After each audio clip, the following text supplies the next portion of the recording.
औज़ु बिल्लाहि मिनश्शैतानिर्रजीम बिस्मिल्लाहिर्रहमानिर्रहीम। जी आज क्लास 9th को मैं लेक्चर नंबर 3 1.6 के ऊपर दूंगा, जिसमें हमारे पास 1.6 मैट्रिक्स इन्वर्जन मेथड है और क्रैमर रूल है, और उसी से रिलेटेड आज स्टेटमेंट के क्वेश्चंस हैं, जिनमें आज क्वेश्चन नंबर 2 है, जिसमें हमें गिवन करता है the length of a rectangle is 4 time it's width. जो एक रेक्टेंगल है, ये हमारे पास एक रेक्टेंगल की शेप है, इसकी लेंथ वो कहता है ये हमारे पास है इसकी लेंथ, ये चीज़ ठीक है, यहाँ से यहाँ तक का फासला हमारे पास क्या है, लेंथ है। और ये जो ये चीज़ है इसकी, ये इसकी विड्थ है, जिसे हम बेस कहते हैं। ये इसकी चौड़ाई है यहाँ से यहाँ तक की, तो ये इसकी विड्थ है। हमें वो कहता है कि length of a rectangle is 4 time of its width, मतलब जो इसकी लेंथ है वो उसकी 4 टाइम उसकी विड्थ है।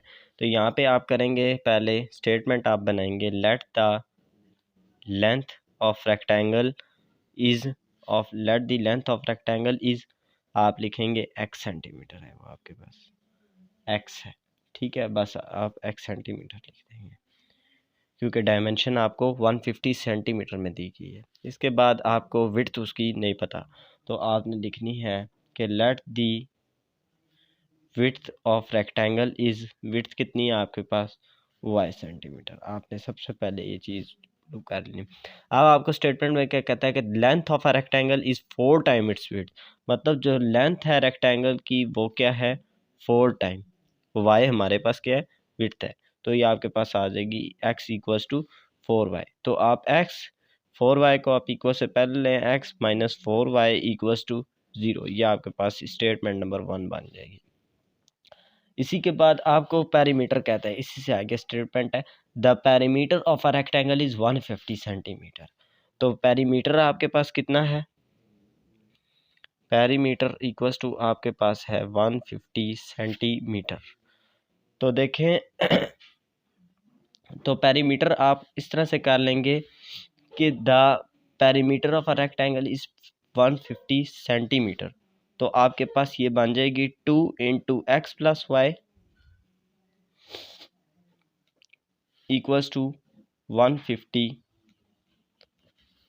सेंटीमीटर, ठीक है। तो आपने x प्लस वाई इधर ही रहने देना है, इक्वल्स टू 150 डिवाइडेड बाय 2 कर देंगे, तो ये आपके पास x plus Y equals to 75 आ जाएगा।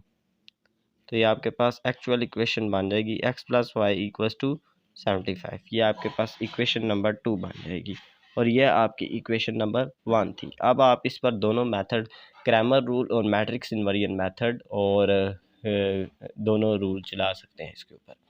यह आपका क्वेश्चन नंबर 1।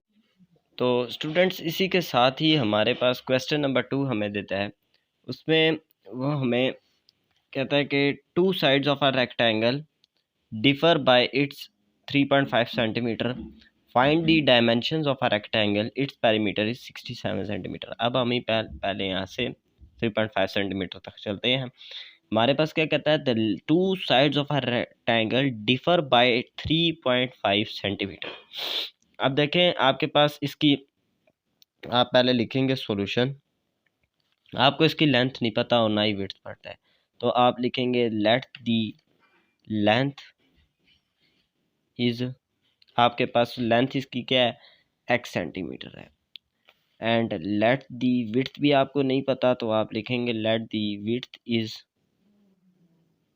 क्या आपके पास आ जाएगी, विड्थ इज y सेंटीमीटर। तो देखें ये आपके पास क्या है कि 2 sides of a rectangle, 2 sides हैं रेक्टेंगल की, उसके अंदर क्या है, डिफरेंस है कितना, 3.5 का, 3 पॉइंट इक्वल्स टू 3.5 आ जाएगा।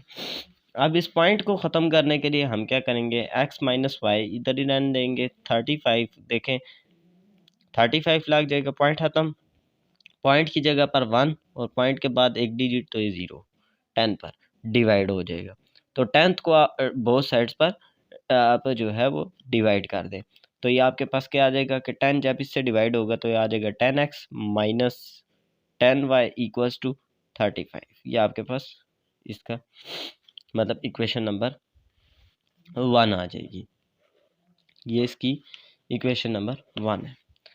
अब आपके पास नेक्स्ट स्टेट पॉइंट में क्या कहता है, find the dimension of a rectangle its perimeter is 67। आपको क्या कहता है कि पेरीमीटर इसका कितना है, 67 सेंटीमीटर का है।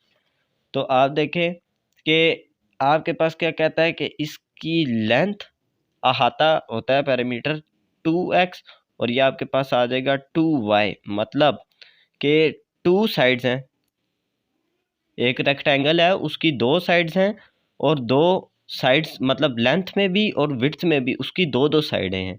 तो वो कितनी है, उसका पेरीमीटर कितना है, अहाता 67 है। तो ये हमारे पास क्या आ जाएगा 2x plus 2y equals to 67। ये हमारे पास क्या हो जाएगी, इक्वेशन नंबर 2 क्रिएट हो जाएगी। इसी के साथ ही अगर वो क्वेश्चन नंबर 4 है हमारे पास बुक में, और क्वेश्चन नंबर 4 के अंदर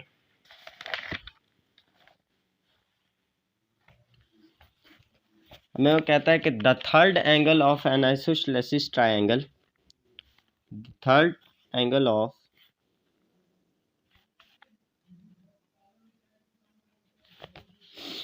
ये आपके पास आ जाएगी the third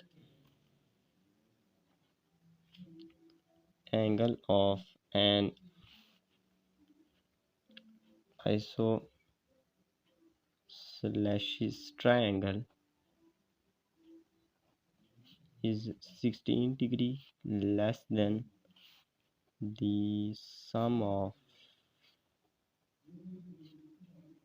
two equal angles।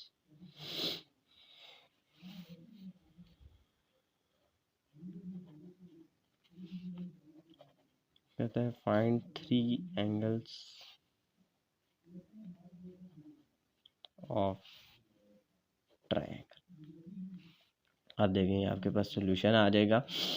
ये आपके पास क्या कहता है कि लेट दी थर्ड एंगल, मतलब उसका आपको फर्स्ट एंगल भी नहीं पता और उसका आपको सेकंड एंगल भी नहीं पता। तो हम यहाँ पर लिखेंगे लेट द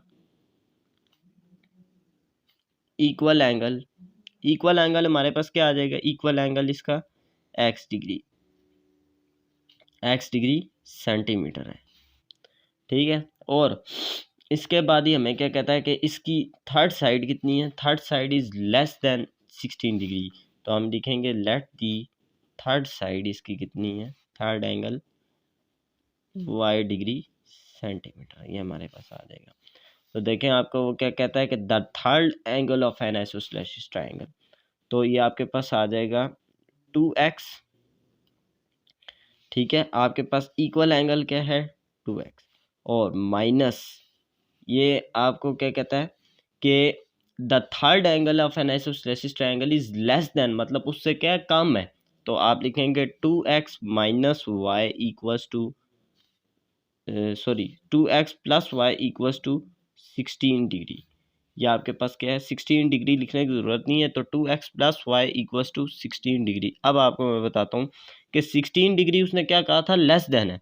तो आप इसे इस तरह से लिख दें 2x माइनस 16, तो y को आप उधर ले जाएं तो इक्वल्स टू y। यह आपके पास क्या हो जाएगी, इक्वेशन नंबर 1 क्रिएट हो जाएगी। यह आपके पास इक्वेशन नंबर 1 क्रिएट हो जाएगी। इसके बाद the sum of two equal angles के, मतलब दो इक्वल्स का आप इक्वल एंगल्स का जब आप सम करेंगे, इक्वल एंगल हमारे पास क्या है x डिग्री सेंटीमीटर, तो आप 2x प्लस y क्या है हमारे पास थर्ड एंगल है, तो थर्ड एंगल हमारे पास क्या है y, तो third angle 2x plus Y equals to उसका सम कितना आता है, sum of two equal angles.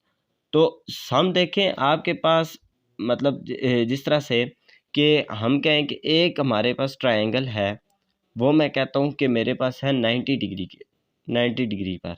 तो इसी तरह से अगर हमारे पास कोई एक और ट्रायंगल इधर ड्रा होगी तो वो भी हमारे पास इसी एंगल पर ही हमारे पास ड्रा होगी 90 डिग्री के ऊपर। तो ये हमारे पास क्या आ जाएगा 90 और 90 180। तो आप इसे लिख देंगे 180 डिग्री। तो आपके पास ये 2 इक्वेशंस आपको मिल जाएंगी। ये दूसरी इक्वेशन आपकी जो है वो क्रिएट हो गई है। तो आपकी सबसे पहली इक्वेशन और ये दूसरी इक्वेशन, अगर आपको इस क्वेश्चन के अंदर या इस क्वेश्चन के अंदर कोई क्वेरी है तो आप मुझसे लादा कांटेक्ट करके भी पूछ सकते हैं।